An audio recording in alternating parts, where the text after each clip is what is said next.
All right, what's up, YouTube? I kind of want to talk about marathon real quick, right? Real quick. I don't know if it's going to be real quick. It's going to be a lot though.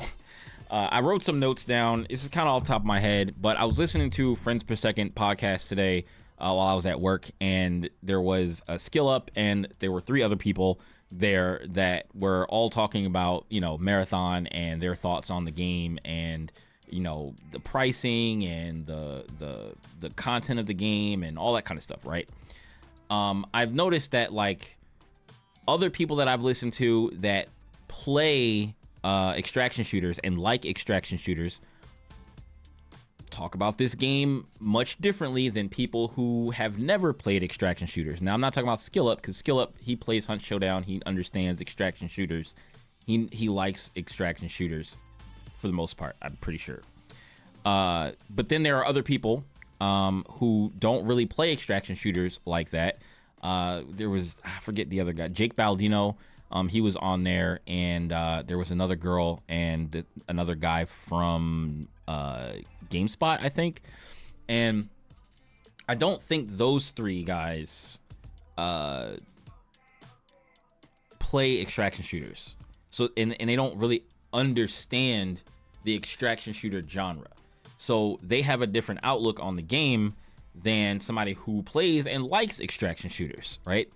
Some people that play extraction shooters like certain things about the game and want them to stay. Some people like certain things and or maybe not like certain things and want them to go. And then you have like the casual people who don't like things that are core to extraction shooters. One of the main things that is core to extraction shooters is resets, right? I think that's the first thing I have on my list here. So in my notes, I have why resets need to be a thing in extraction shooters, right? During the Cycle Frontier, I think the final season of Cycle Frontier before it shut down, I think it was like season 3, which I didn't even get to play because there was like some issue going around certain people's computers. It just wouldn't load the game. I would try to load into the game and I would just get a black screen, and I don't know why, and I couldn't play the game anymore. I think that happened to a lot of people. So a lot of people didn't get to play the game. We couldn't figure out what it was, but in the end, it ended up shutting down. But one of the changes that they made to season 3 was that there were no more wipes. There were going to be no more wipes. And I was like, that sounds stupid to me.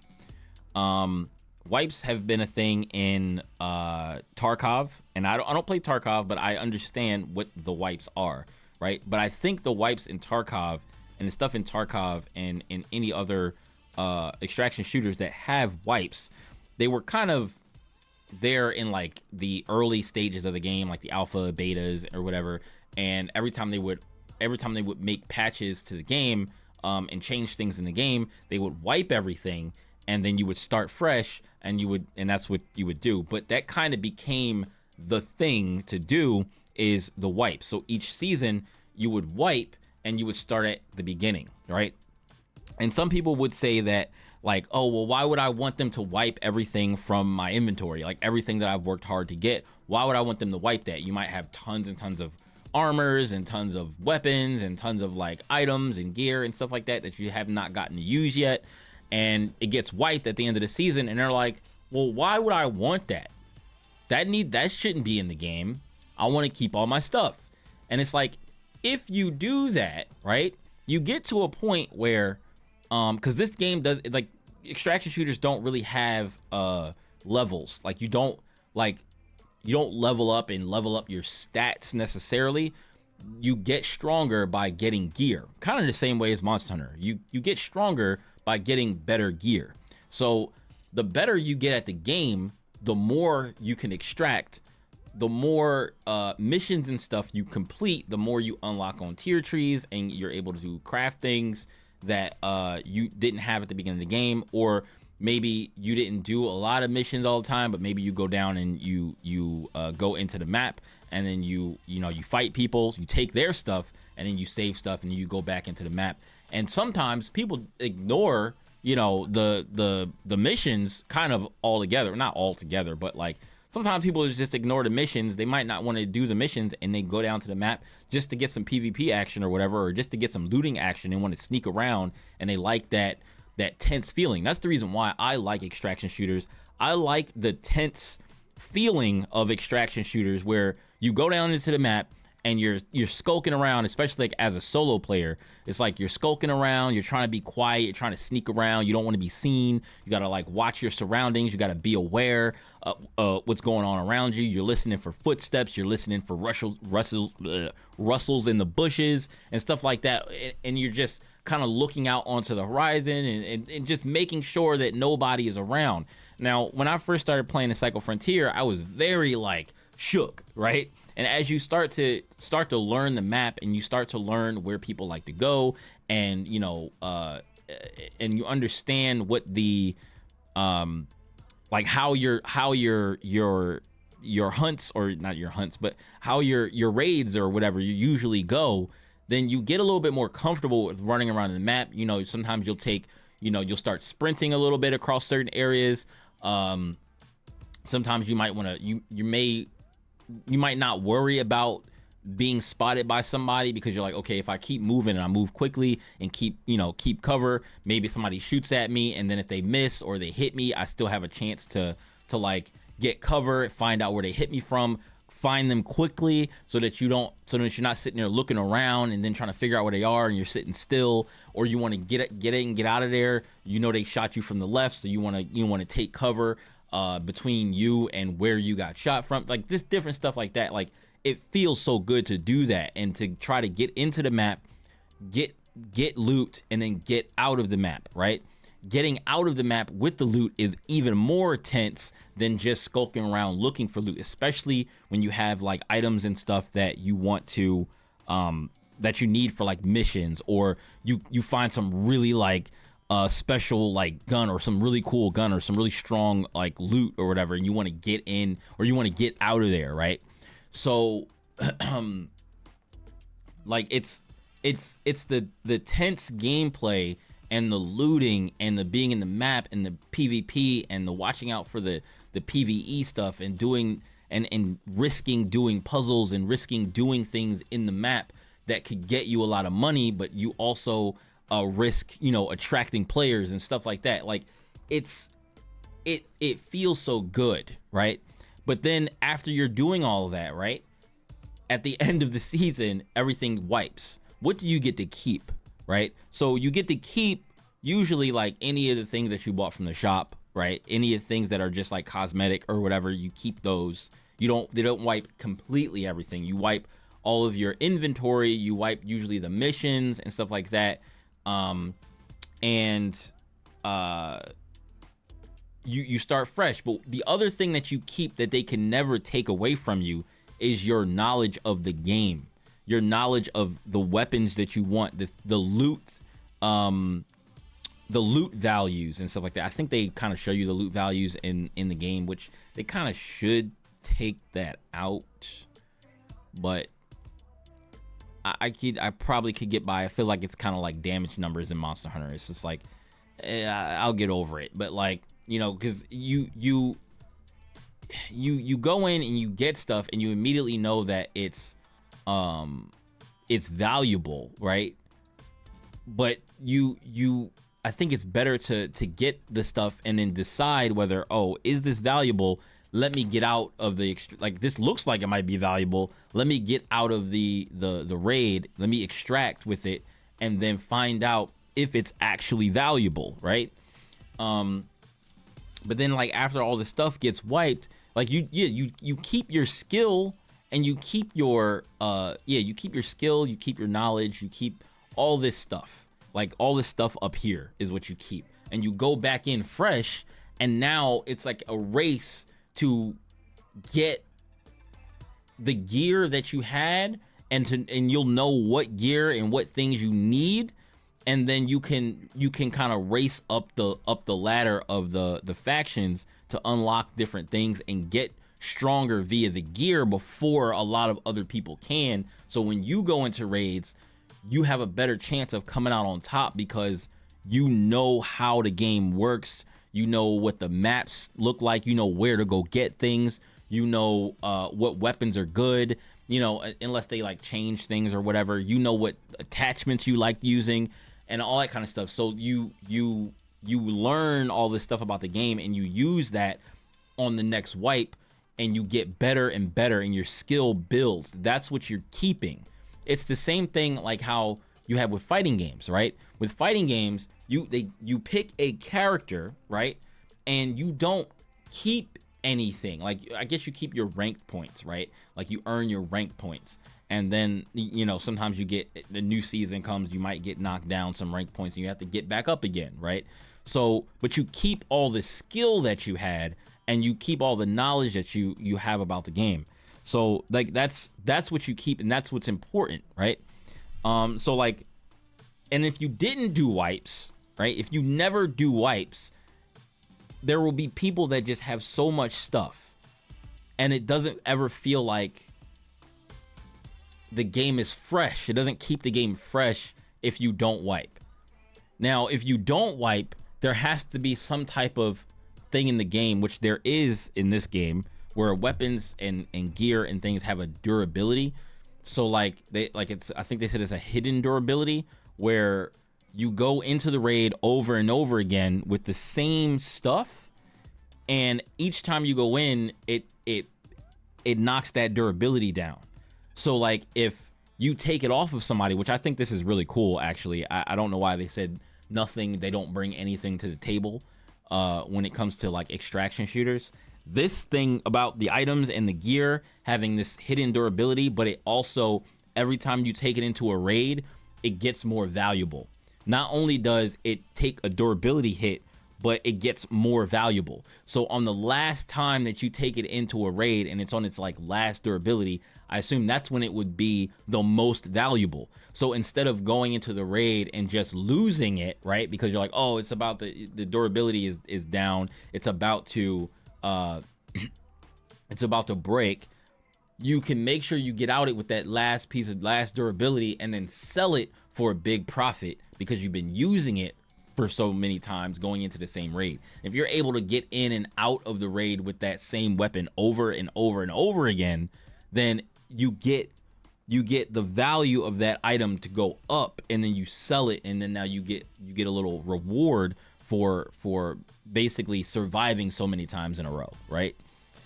If somebody else takes it off of you, they get to sell it or keep it and try to make it more valuable and get that durability down to get the value up, right? I think that's cool. I think that's really cool, because then you get to decide, you know, if you take somebody down and you take their weapon, do I sell this now, or because it's expensive, or do I save it and try to use it for one more raid because it's a strong weapon, and I think if I take it in there, I can get in and get out and get the max amount of value for the weapon by selling it after I come back out of the raid, right?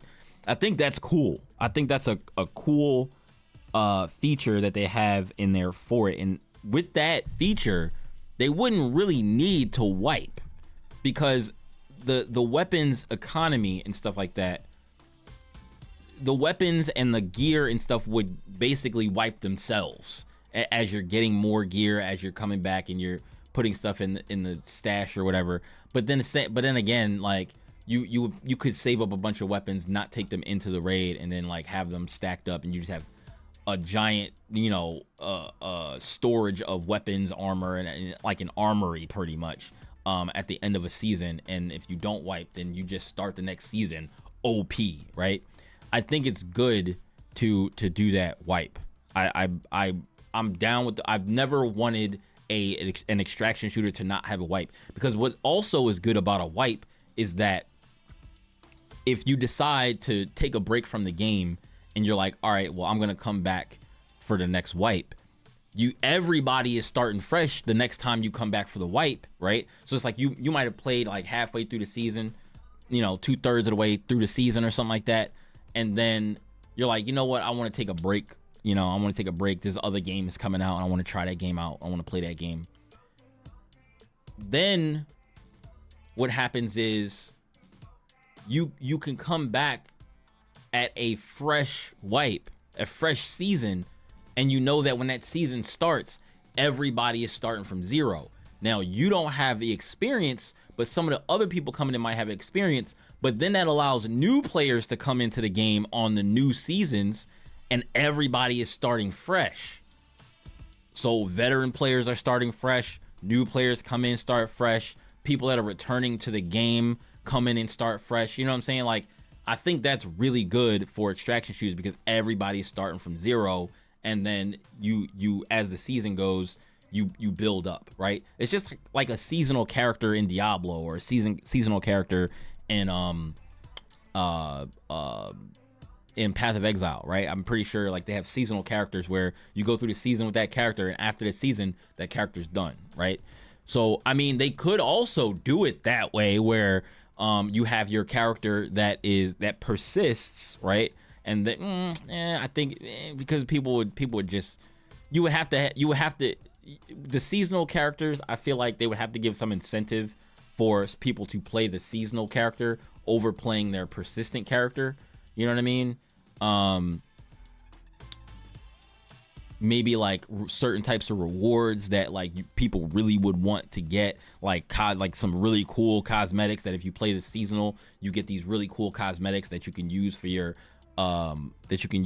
persistent character and your seasonal character and stuff like that, your seasonal part of your account.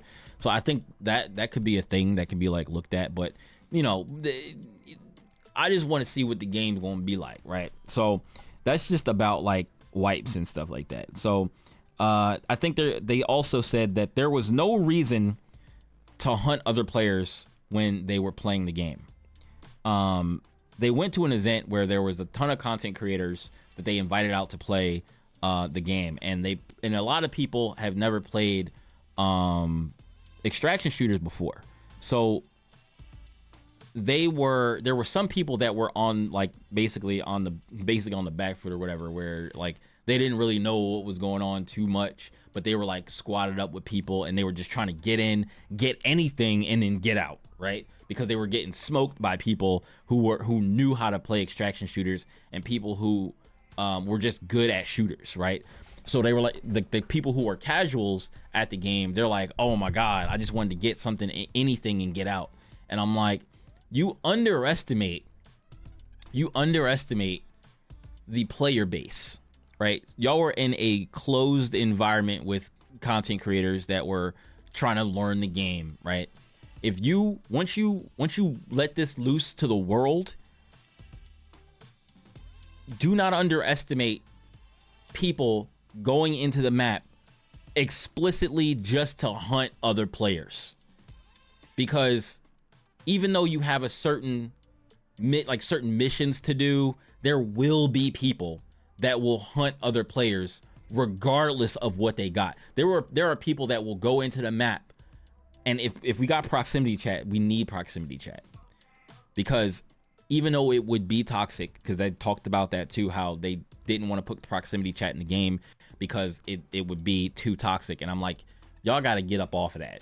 Y'all got to stop, because Call of Duty has it. Yeah, Call of Duty is toxic, right? Call of Duty is toxic. Other things that have it are kind of toxic, but you don't get to have those moments where you run up on somebody and you aiming down the back of their head because you caught them looting, and you like, yo, back up, let me get this loot.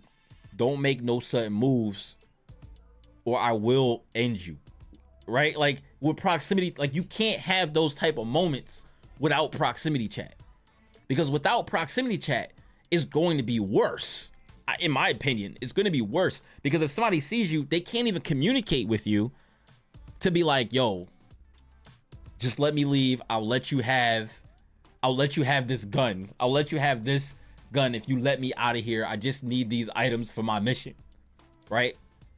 Just let me leave. And then you sometimes you might be able to get away with it. You might be able to be like, here, take this, and the boy will be like, hey, I'll let you leave. And then he lets you leave, he lets you get out of there, and then, or you meet up with people. Say you meet up, you're playing solo, and you run into another solo player, and you're like, listen, let's run together. Let's run together and call a truce and let's get this money and get out of here. Let's get this loot and get out of here. And then you have the other part where you could get betrayed by somebody that you teamed up with. This happened to me in the Cycle Frontier. I was so salty. This is when I first started playing, right? I didn't trust anybody for real. So the guy was like, yo, let's just team up and let's just go across the map. And I was like, all right, cool. But I was a little naive, and he was behind me, and we were just running. We ran all the way across the map. We collected some loot together. We got all the way to near the extraction point. Bro shot me in the back of my head. He shot me in the back of my head. He put me on the ground, dog. Took all my stuff. We traveled the map together, yo. I felt so betrayed. And you don't get to have that without voice chat. I mean, you kind of probably can, because some people would just like, they, you know, duck up and down or whatever, and they're like, come on, let me, you know, you speak without speaking, but you know, by using little emotes or whatever. It's like, you know, your character is doing stupid little motion stuff like that. But like you can't really have like the cool moments without proximity chat. That needs to be in the game. If it's not, I guess we can work without it, but it will be so much cooler if it was in the game, because then you put it in a game, people will make so many ridiculously cool and funny clips. That will happen. The other reason why people will hunt other players is because every player is a loot box. You don't know what you're going to get out of him, if you're going to get anything out of him. Some players, you might pop a player and then he didn't even see you. You just snuck up on a player, you caught him looting, you didn't see anybody else, you took him out. You went and searched his body, there was nothing on him. He had like his gun and like maybe one or two other things. And you're like, all right, well, I'll just take him, right? You use his gun as your secondary weapon, right? And then you get out of there. You might hit another person. They might be loaded. And you're like, yo, this guy had crazy armor and this wild weapon with this attachment, and I just took him out. And you didn't have that much, like, your armor wasn't really as good as his, or your weapon wasn't as good as his, but you was able to take him out through like sneaking up on him or whatever, and then you know, tactically taking him out. And then maybe I'll be sitting there talking like, yo man, don't make me come in there. You know what I'm saying? Like, and you rush the guy, you take him out, and you get all his stuff, and now you're like, all right, now I gotta get out of here.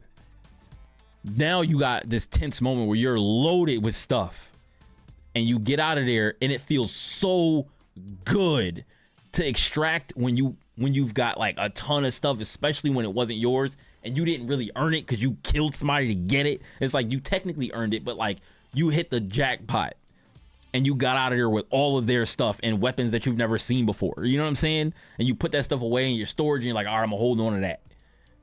I'm gonna take that on a special occasion, right? It feels so good. That needs to be, that feeling needs to be there. Somebody else said there was no satisfaction in getting things in the game, like no satisfaction really like looting things and extracting with certain stuff. And I thought about, like, with me, it's hard for me to get attached to a game, even though I know I'm probably going to like the game, until I'm able to play it for myself at home. So like if I were to, or not necessarily at home, because I play the betas and the alphas and stuff at home too, but knowing that the beta or the alpha is going to end in a few days, it makes me not want to go in as hard, right? Like even with like fighting game betas and stuff like that, where I'll just pick a character that I know that I can probably learn pretty quickly, and not try to pick a character that I really like, because I usually like technical characters, or characters that have like kind of weird combos or whatever, or like just different little stuff about them that's not normal, right? Because it's usually more interesting for that, you know, it's more interesting to play those type of characters. But I know that it's going to take me too long to learn the character and learn B&Bs and learn setups and learn all that kind of stuff in a couple of days of a beta. So I'll just pick the basic thing just to play the game and understand what the game is about, and then not really get too attached to it until I can like play it for a very extended period of time, or when the game comes out, right? Or if they have like a beta that lasts like a week long, then I can like get into it and play a lot more. Or the game comes out and then I'm in it and I'm like, all right, I'm locked in, right? So I feel like it was only I feel like it probably was only hard for them to get attached and get a good feeling about the loot that they're getting, because they were at this event that they were only going to be there for, you know, a couple of days playing the game, just to test it out. And they're in like a building, an office building or something, playing the game, and they're not playing it in the comfort of their own home with their feet kicked up, you know what I'm saying? But they said there was a lot of fun. They had a lot of fun playing the game, and there was a lot of like shouting between the players and stuff like that. So it sounds like it's pretty good, right? It sounds like it's pretty good, and they had a lot of fun playing it, right? So somebody mentioned on the podcast, the Friends Per Second podcast, they think the box price was going to be supposed to be like $40, or somebody said the box price is supposed to be like $40. And I didn't have any problem with that, especially in the landscape we're in now, and them as like Bungie as a company who cares about the games that they make. Now, they had some slip ups with Destiny 2 and like Destiny early on, but they ended up turning around. But I think the slip ups with Destiny 2 mostly came from monetization being underneath Activision, right? Activision wanting the money, and they're like, put this in the game, put all of these things in the game, make sure people are buying things from the game. And it was just a bunch of, you know, most of the stuff was like BS, but then there was some stuff that was pretty cool. But like I said, I'm cool with spending money in game. I'm cool with buying microtransactions if the stuff is cool looking, right? If it makes me want to buy it. Something that does not make me want to buy things from it is Halo Infinite. Halo Infinite shop, I don't know how it looks now because I haven't played it in a long time, but Halo Infinite shop used to be absolute garbage. Halo Infinite's battle passes, absolute garbage. There were things about their battle passes. One of the things that got on my nerves about Halo Infinite's battle pass is that they would put an armor set in the battle pass, and instead of just making the armor set one tier and then having that armor set be on that tier, and then you could use the parts of the armor for different things, each part of the armor was in a different tier spread along the battle pass, right? And not even just arms, legs, chest. It would be a right arm, right arm, left arm, right pauldron, left pauldron, right leg, or maybe not the legs. I don't think the legs, or we'll have something that will go on one leg and something that will go on the other leg or something like that. And then the chest, and then the helmet and stuff like that, where it's just separated for no reason. So like you could go through a battle pass, not get all the way through the battle pass, and then not have the whole armor, which was stupid. That was just, I think that was just dumb. Then their shop sucks. There was nothing in the shop that was appealing that made me want to put my credit card information in and buy stuff from their shop. Nothing. Oh, excuse me, not nothing. There was only the esports skins. The esports skins were the coolest thing that they had in the shop. It was a way to like root for whatever team. Like if you were really like the Sentinels, you get the Sentinel skin. Sometimes some of the skins I got them because they just looked cool. They were shiny, clean looking, and you never see like you never see Master Chief, or you never see the Spartans look shiny and clean, right? With the candy paint. So I really liked those skins. So I think I bought like 2 or 3 of those skins. They were $10 a piece, but I liked them.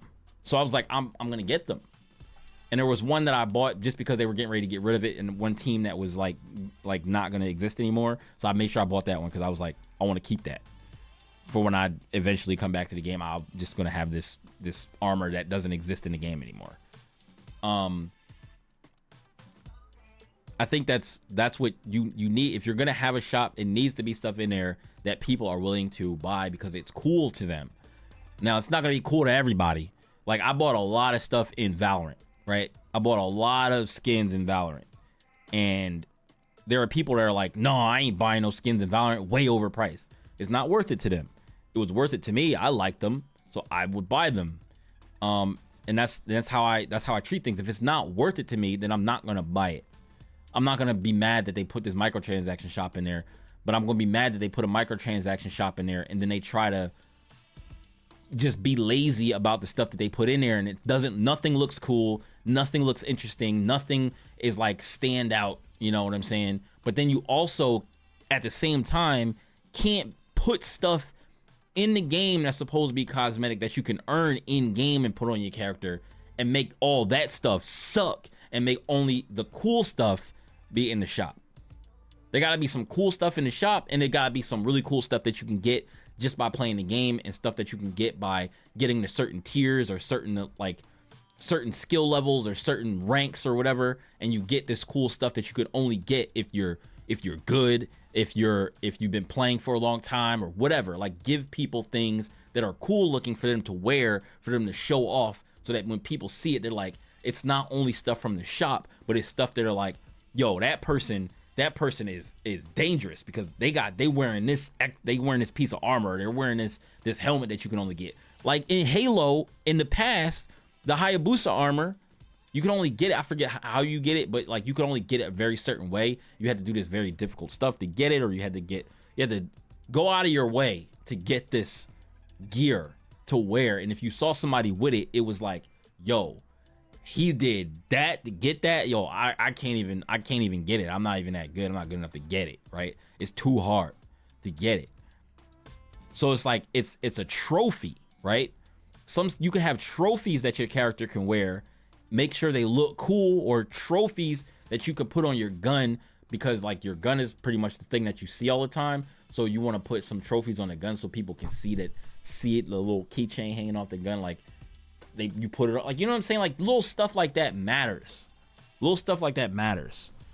Something to work toward, even if it's like some little stupid thing, like a little keychain that you can't get, or little key, like Valorant. For every season that you're there, you get a little keychain that hangs off your thing. Every time you play ranked, you get a ranked keychain for that season. You get like a season keychain to put on the side of your gun, if you played that season. You know what I'm saying? So you can collect all of the seasons that you've ever played. And like, I have a beta one, like a closed beta one.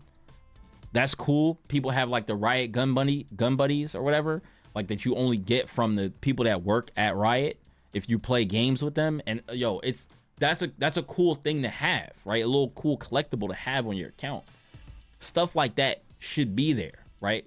So people that don't like extraction shooters reviewing the game and giving their, opinion about the game, I think it's fine, but I really can't put too much weight on somebody that does not like extraction shooters to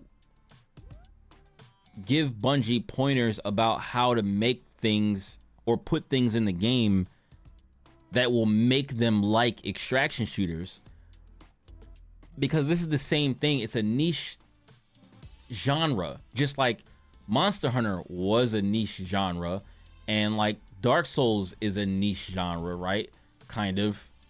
But then like come out with these newer games that are made and balanced toward casual players so that they don't feel bad when they lose.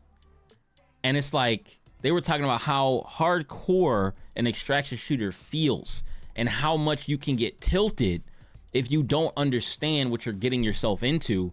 When you load into this game, you collect a whole bunch of stuff, bring it out, you go in with your most your most valuable gear, and then you get sniped and you don't even get a chance to play. You get killed, they run over, pick your body apart, run off with your stuff, and you get sent back to the lobby without the stuff that you really, the expensive stuff that you really like, right? And now you're like, man, F this game, I'm not playing this no more. What you mean he can kill me and take my stuff, right? It's gonna be people that feel that way because they don't understand what the game is about. When somebody who likes extraction shooters goes into a raid, depending on like what they want to do or how much they want to risk, it's kind of like a it's kind of like a casino. It's kind of like it's like, how much do you want to gamble on this next raid? What weapons, armor, consumables, and things do you want to gamble and take into the raid with you, and use that to try to get more stuff and get out of the raid? So and I always look at it this way: if you can go into the raid with a gear set and then you extract with, let's say you break even on the value of the gear that you took in, or exceed the amount of value that you took in and you came out with it, that gear set is now able to be, you can take that in, and now like you don't have to worry about if you lose it, because like if you go back in with that same gear set, bring out all the stuff that you earned, that you extracted with, and then sell it or hoard it or whatever, if you lose that gear set, it's already paid for itself, right? So now you can go in again, you get a little bit of stress is taken off of you because you've already gone in and gotten out with it. But I think the stress is going to add a little bit more stress with the fact that I think they're called like vintage weapons or whatever. But like when you have that durability go down on your weapon and the value of it goes up, and the gear that you have, the value of it goes up. So like I like that. So it's just it's basically resource management. You want to manage your resources, and you want to manage the gear you have and what you go in with.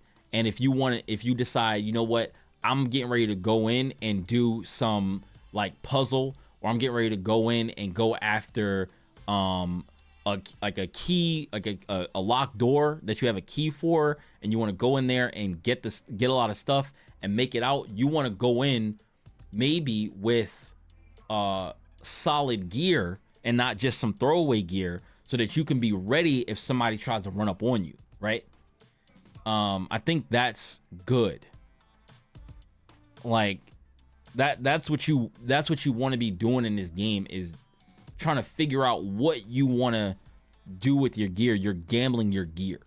And if people don't understand that going in, I don't want people that don't like extraction shooters or don't understand extraction shooters trying to give their 2 cents about how the game should be to make more casual players like the game.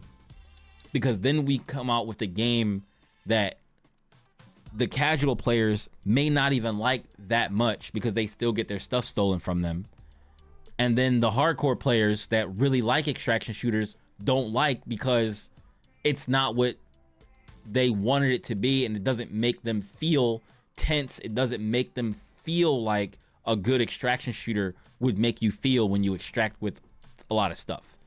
Like if you take DMZ, for example, I don't like DMZ at all. I don't know if they've changed it since I've last played it, probably like 2 years ago. But the way DMZ is, you don't extract with a lot of stuff. Some of the little trinkets and stuff that you pick up, as you leave, it sells that stuff automatically and you get money, which is like, all right, but you don't craft anything. You don't get a whole lot of, like, everything in the map for like Cycle Frontier can either be sold or like used for a mission item, or use it to craft something. You know what I'm saying? Like having stuff in the map that everything is useful and everything can be used for something, whether it be you decide to sell it and hoard it, or like you want to keep a bunch of items because it's like, all right, I might need these items for missions later, right? So it's like you keep a stack of them, and then all the rest of them that you find, you just sell them all, and you just get a lot of money from that stuff. But you want to keep certain things, so you're like, oh, this is a mission item, and then on the next wipe, you know what the mission items are, so you can keep the mission items because you know you're gonna need it for a mission later, and then sell all the rest of the stuff. And that's just like player knowledge at that point, right? It's a lot of stuff like that in the game, and a lot of stuff like that you would want in an extraction shooter. It's all about it's like a horror game, right? Imagine you're making a horror game, but then a bunch of people that don't like horror games are trying to tell the developer how you can make people that don't like horror games like the game. And it's like, you would have to make it less scary. It was like, yeah, I don't like it. I don't like horror games. It's too scary. I don't like being jump scared and stuff like that. So they take the jump scares out. They take the spooky things out. They take the flashing light down the hall and the scary character appearing and then disappearing. They take that out because it's too scary, right? They take all the things out the game that make the game scary, and then the people that like the horror games are like, yo, why did y'all take all this out of the game? Yeah, we wanted more people to play the game. We wanted more people to play the game, so we took the scary things out of the game, because people that don't like horror games, they don't like scary games, they won't play it. So we were trying to get that audience of the people that don't really like scary games, like horror games and stuff, so that they can play the game too and they can experience it too. You're not making a game you're making a horror game. It's supposed to be scary. You're making a Souls game. It's supposed to be hard. Making a Monster Hunter game, it's supposed to be difficult a little bit. It's supposed to be challenging. It's supposed to make you go gather things, hunt. But then they take all that stuff, they strip all that stuff away, and it's like they just strip away the identity of the game, of what it's supposed to be, to get more people to get into it. And it's like, do y'all really need that many people to get into it? Let the people get into it that really want to get into it. Try to appeal to some of the casuals, maybe, but like, not too much. Don't lean too much into them, because that's not what they don't like it anyway. Like somebody was saying in this dude's chat, who's I forget what the guy's name was. I was watching his video today. And he was basically talking about Marathon, and somebody in his chat was like, they should put in a team deathmatch. I'm like, bro, that's not what this game is about. Just because the game has guns in it doesn't mean you need to make a team deathmatch. You don't need a team deathmatch. They did this with Apex. Now, I like team deathmatch just as much as the next person, but the game don't need that. Like, I want to get into an extraction shooter that's fun to play, that makes me feel tense, makes it feel like the things that I'm taking out of the map matter, makes my guns feel like they matter, makes me actually feel bad kind of when, like, dang man, I should have made a different decision right there and I would still have my stuff. And if I wouldn't have missed that shot, like, you know what I'm saying? Like, it makes you think about what you did wrong so that you don't do that thing again the next time you go into a raid, and you can handle the situation better next time. Instead of just going, oh, that guy's cheating. Well, you know, sometimes the guy might be cheating, but that instead of just, you know, instantly blaming the guy for cheating or whatever, and then not wanting to play the game no more because I didn't understand what I was getting myself into. You know what I'm saying? Like, play the game for what it is. Don't try to add things to the game. There's plenty of games out here that got team deathmatch. If you want to go play a team deathmatch game, go play a team deathmatch game. Go play Call of Duty. Go play Destiny and play PvP in Destiny. They got a team deathmatch. Go play Halo Infinite. Go play something that got a team deathmatch. There's plenty of things out there that got team deathmatch. You don't need to add team deathmatch to this game. You know what I'm saying? Like, I think they just recently came out with Escape from Tarkov Arena, which is a whole separate, I think it's a separate client from Escape from Tarkov. It's not even the same game. It's like you have Arena and you have Escape from Tarkov. You have Escape from Tarkov Arena and regular Escape from Tarkov. Like there is no like if you never wanted to play Escape from Tarkov Arena, it's not in the client that you normally use. At least I don't think it is. Escape from Tarkov Arena is on Epic Games Store now. Escape from Tarkov, when I bought it, it was directly from Battlestate Games on their website. So it's just crazy that people ask for things in games that have nothing to do with the game. That have nothing to do with the game. They don't want to make the game mode that they are focused on better. They want to add some game mode that has nothing to do with the game, or they want to remove friction, which is what I think is what Shroud said about like removing friction from the game. But when you remove that friction from the games so that casual players can get into it easier and have a lot of fun, it just lessens what the game is about. It just lessens the feel of what the game is supposed to be. So a lot of games be doing this, and if you notice across the board, they're like all the game companies are realizing that we try and get that casual money. We need that casual money. So they try to make their game as casual friendly as possible. Some games like Elden Ring, right? That game is still hard, I think, if you've never played Dark Souls games before. But all the people that play Dark Souls say that the game is easy.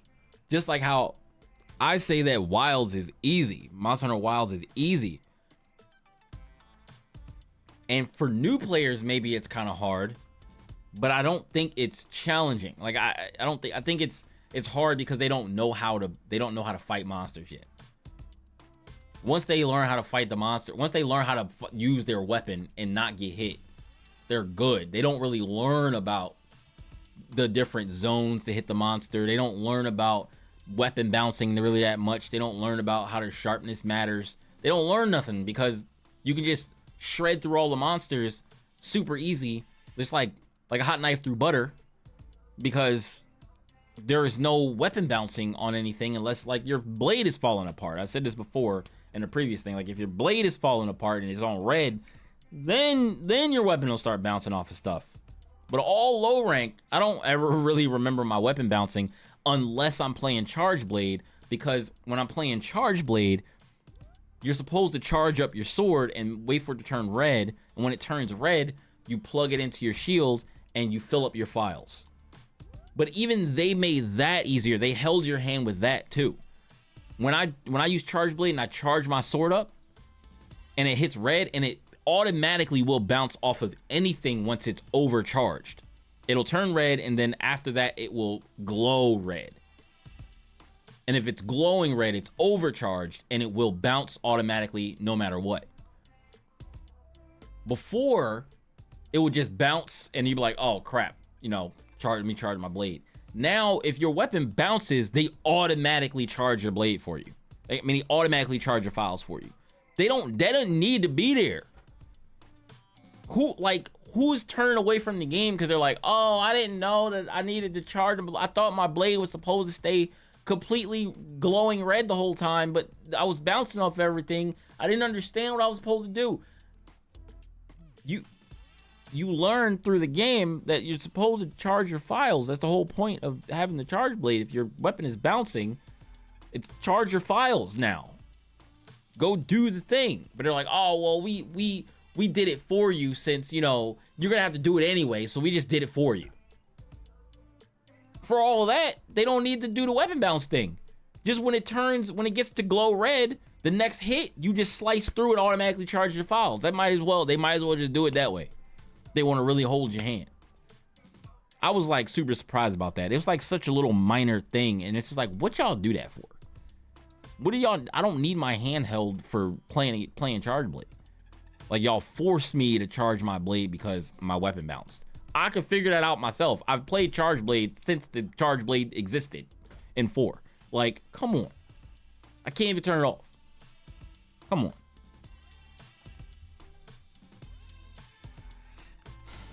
And then they were talking about some people were saying that they don't feel like there was enough. I say some people because there's a bunch of different people. I don't remember all of the names and all the things that I was watching today, but I remember the things they were talking about, and I remember because I have the notes, right?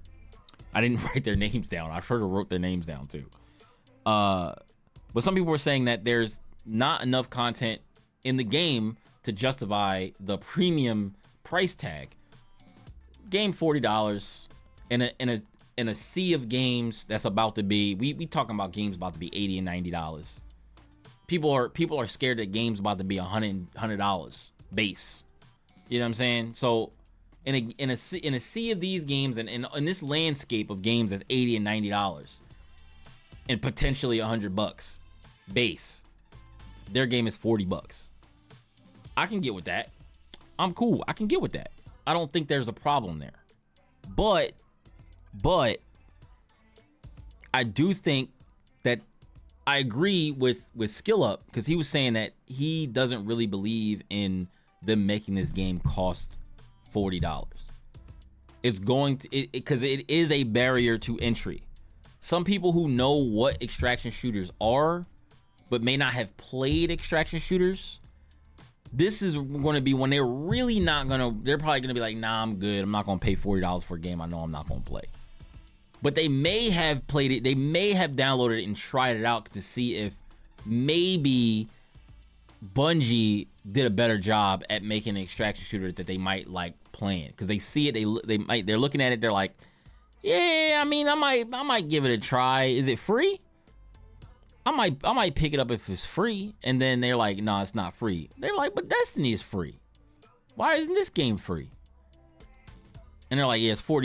And they're like, I'm probably not going. Yeah, I'm not going to buy it because, you know, I don't really like extraction shooters like that anyway. So if I buy it and then I end up not liking it, then, you know, I've wasted $40. That's going to be the way people are thinking. But I think it still will sell enough. But the other problem is that they're releasing the same day as Borderlands 4, which I don't know. I do want to play Borderlands 4, and I'm bothered by this because I want to play both games, and I know a bunch of my friends are going to be playing Borderlands 4, and I intended to play Borderlands 4, but then Marathon is coming out on the same day, and I'm like, bro, why did y'all do that? Y'all are both, even though y'all are both very different games, y'all are both shooters, and y'all are both kind of looters, but you got a PvE looter and a PvP VE looter. I'm probably gonna play both games, but I gotta buy both. I'm gonna spend that's $110 because Borderlands 4 is probably gonna be $70, and then Marathon's probably gonna be $40. So it's like 110, 120. You know, $120 that's about to be spent on games on the same day. That's going to be coming up. I'll pre-order them or whatever, you know. Maybe I'll pre-order them. I don't know if I'm going to pre-order them actually. Cuz I'm going to be playing them on Steam, so I don't really need to pre-order anything, right?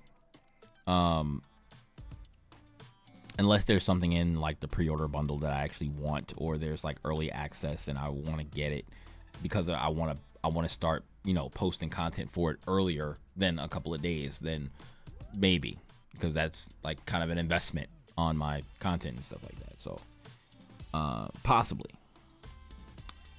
I don't have any problem with the $40 price tag, but I think it would be better if it was free, or there was like a free version that you only could do certain things in, I guess.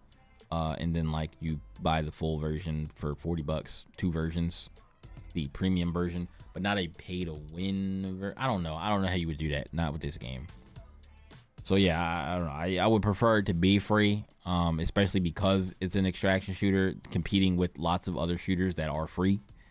But it's Bungie, so hopefully they're gonna do well, especially because they're not under Activision, so they're like independent of them now. So they're making a brand new IP, or not a brand new IP. Marathon's old IP, but they're making a brand new game, and without Activision in the mix, we should be good.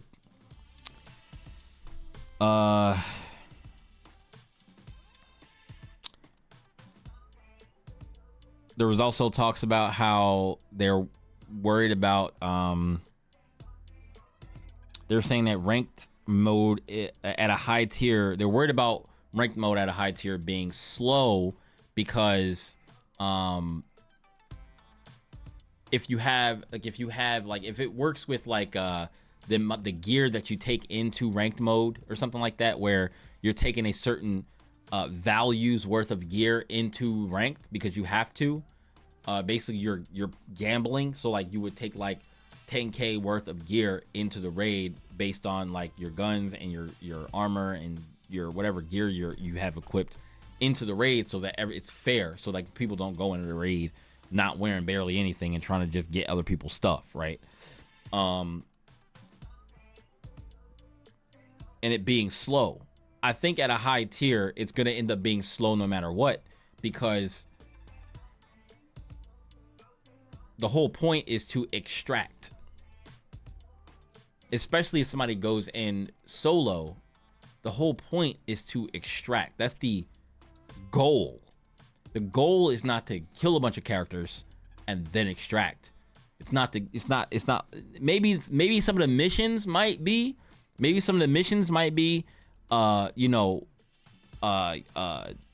kill 3 runners in one raid. I think that's too difficult. That's too forward. But like, kill 3 runners. So like you might kill 1 runner and then like you extract and you still got to kill 2 more runners. So you go down to another thing. You might get 2 kills and then you get what you got and get out of the raid. And then you finish that mission. The whole point is to extract. So like whatever the ranked mode is, it has to be based around the fact that you need to get a certain amount of stuff and extract, and then you earn maybe a certain amount of rank points or whatever, and that's how you rank up, I guess. I don't know, but I think it at a high level it's going to be slow anyway, because if you're trying to extract as much as possible, fighting people is not necessarily, I think, the best course of action unless you're running in that direction and you are and you see them, or you're third partying another 2 teams that are fighting, and you sandwich them, kind of like an Apex type of situation. But instead of having to be the last people standing, you just have to get out. That's all you got to do is get out. Now maybe the extraction points will not be activated until a specific time into the raid, kind of like how Tarkov is, I think. And then maybe only certain, like once everything is active, then there's like maybe, I don't know, like a time limit on certain ones where they'll close off, and then like there'll only be 1 extraction point available at a certain point in time, and it's like, get out or you will be trapped here, or something like that, right? Like I think that's probably what it's gonna have to be to get people to converge, because if everybody's just waiting on the outskirts of the map and waiting for the thing to activate, it's like, okay, well, depending on where you are, maybe you're not near the beacon or whatever to extract, and then you have to make it to the beacon. Like if depending on, I guess it would depend on what side of the map you started on, you have to go to the other side of the map. I think that's how it usually works for Arena Breakout. You start on one side of the map and you have to make it to the other side of the map to get an extraction. You'll never be in a situation where you spawn on the map and the extraction is usually like right next to you or something like that, where like you can just go to a building, grab some stuff, and then run back because you know nobody is over there because that's where you spawned at. But now, if you stay there long enough and somebody tries to extract, then you could wait for them and try to kill them when they extract. Stuff like that, right? I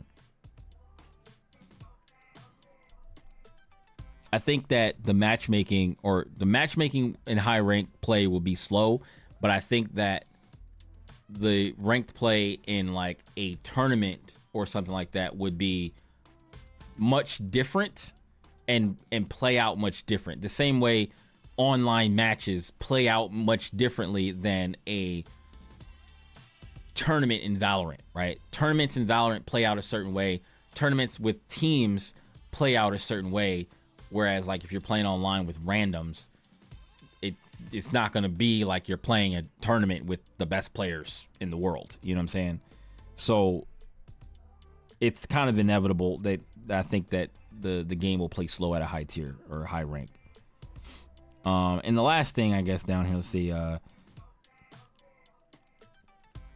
I already talked about that. The last thing I had in my notes was the thing about the team deathmatch. And we already talked about team deathmatch and how, like, people who were never interested in extraction shooters anyway are not going to be necessarily interested in this. The only reason why they would be interested in it is because it's Bungie, and Bungie is making it. You know, Bungie is making the game. They made Halo. They made Destiny.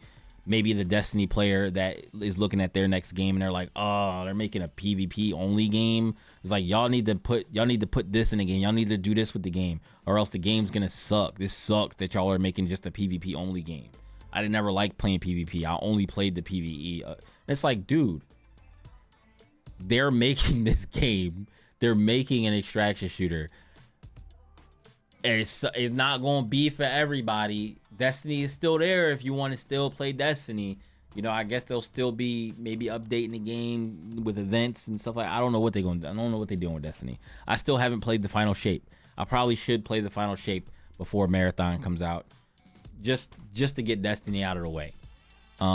That's the only thing I haven't played in Destiny. And I've not been like a dedicated Destiny player or anything like that. But I do like the game. I just, you know, there's just a lot of different games to play these days. So, you know, it is what it is. So basically this is going on an hour. I want to cut this up and not necessarily cut it up, but yeah, I'm gonna post this and tell me your thoughts on things that I said. You know, I know I've been rambling and stuff, but tell me your thoughts about Marathon. And like, this is everything that I was thinking about today about the game, and I kind of can't wait to play it. I hope I get picked for the alpha, and I hope that the game turns out great and that it's something that I can play for an extended period of time, and I can always jump back in, especially with wipes, where it's like I'm playing a lot one season and then I'm like, oh, I'm gonna come back next season and play, and then, you know, come back next season and see what they added to the game, and you know, stuff like that, where, you know, they add things to the game, they add new weapons, they add new runners, they add new maps and stuff like that to the game, and I might play that whole season out or something like that, and then play 2 seasons in a row, and then I'm like, oh, I'll take a break in season 4, and then like come back in season 5. You know what I'm saying? Like, because then it'll always be that wipe. So yeah, I think it's cool that they're making a polished, very good extraction shooter to put out onto the market. I hope it's good. I miss having a sci-fi extraction shooter in the Cycle Frontier, which is crazy because they actually brought back the Cycle Frontier. There's like a Discord server for the Cycle Frontier Reborn or something like that, and they've brought back Cycle Frontier and have like a server for it. They like reverse engineered it or something. I'm in the server. I haven't like installed it or done anything with it yet, but like people are playing the game again. Maybe I can get back on that and stream that, and until what's the name comes out, like maybe after the alpha I go into that and mess around in the Cycle Frontier. I don't know. There are a lot of things to do because I'm going to Evo this year. I still got to play some fighting games. I still got to play Street Fighter. I still got to play Tekken. Tekken is on fire right now. So like, I'm taking I guess not even taking a break, but I'm trying to wait for them to see what they do with this patch. Because I was going to go in and learn all the busted things with Alyssa, because every character has some like busted stuff, and I should probably go do that and learn it. I've been like brushing up on my Tekken a little bit and brushing up on Street Fighter, but yeah. Anyway, I stream Monday, Wednesday, and Friday usually, you know, when I'm not super tired after work. And if you want to come hang out, I've been playing a lot of Monster Hunter Wilds and Monster Hunter GU. Maybe some other games will start to peek their head through in a couple of weeks, but we'll see. And thanks for watching. I know it's been a long one, and I'll see you guys in the next video. Peace.